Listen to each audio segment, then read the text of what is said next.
میرے کبھی ذہن میں بھی آرمی چیف نہیں آیا. نہیں، میں نے تو کبھی سوچا ہی نہیں آرمی چیف کا. اب تو اکا ہی نہیں آنا چاہیے کوئی بھی ہو. میں تو بات کر رہا ہوں جب میں پرائم منسٹر تھا, میں نے تو کبھی سوچا یہ سارا یہ جو وہ دستگیر وہ ہو جی نومبر میں آرمی چیف بٹھانا تھا, یہ وہ لوگ کرتے ہیں جو کنٹرول کرنا چاہتے ہیں, جو اداروں کو کنٹرول کرتے ہیں, جو فوج کو کنٹرول جنرل کرتے ہیں. فیض کو بہت ایسوسیٹ آپ کے ساتھ کیا جاتا تھا, وہ آپ کے ساتھ کچھ ضرورت سے زیادہ پیار محبت کا اظہار کرتے رہے, بعض لوگوں کو بدہضمی ہوتی تھی. آفتاب یہ فیکچولی غلط ہے.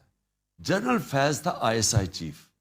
آئی ایس آئی چیف کو ہوتا ہے پرائم منسٹر سے ڈائریکٹ ریلیشن شپ اس کی. میں تو اور کسی فوجی کو جانتا ہی نہیں تھا, میں تو کسی اور جنرل کو نہیں جانتا تھا, میری تو ان سے انٹریکشن کسی سے نہیں ہے. بلکہ میرا تو یہ تھا کہ جنرل باجوہ کو میں نے کہا تھا کہ آپ مجھے ریکمینڈ کریں کیونکہ آپ کی فوج ہے, آپ جانتے ہیں. یہ جو خوف تھا مخالفین کو کہ جناب میں کوئی سفارش کر کے کوئی لاؤں گا کیونکہ مجھے کوئی ڈر ہے کہ جی اگر آرمی چیف میرا نہ ہوا تو پتہ نہیں ملک کی چلے. یہ نواز شریف ٹائپ لوگوں کو فکر ہوتی ہے, انہوں نے کرپشن کی ہوتی ہے, ان کو ڈر سارا وقت ہوتا ہے کہ ان کے پیسے نہ پکڑے جائیں, ان کو ایک آرمی چیف چاہیے جو ان کی سارا وقت ساتھ کھڑا ہو, بلکہ وہ چاہتے ہیں جو فوج ہے وہ پنجاب پولیس بن جائے.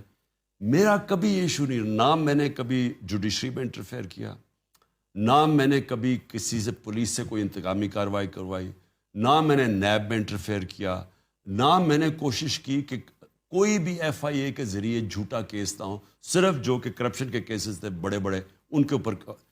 یہ جو کام ہے نا آپ جو پولیس کو غلط استعمال کر رہے ہیں, میرے اوپر کوئی 9 ایف آئی آرز ہیں, ہمارے لوگوں پہ ایف آئی آر, سندھ کے اندر جو ان کے خلاف کھڑا ہوتا ہے ایف آئی آر, میڈیا کے اوپر جو زور ہے, جو ٹک ٹاکرز کو ٹیلی فون کر کے دھمکیاں, جو سوشل میڈیا کے لوگوں کو دھمکیاں, یعنی جو ایف آئی اے سے جو جس طرح کا زور آ رہا ہے میڈیا کے اوپر, اینکرز کے اوپر, ہم نے تو یہ کبھی بھی نہیں کیا. یہ وہ لوگ کرتے ہیں جو پاور صرف لیتے ہیں ذاتی مقاصد کے لیے. ہم چاہتے ہیں کہ ملک کے ادارے تکڑے ہوں, تو یہ میرے کبھی ذہن میں بھی نہیں آیا آرمی چیف کا.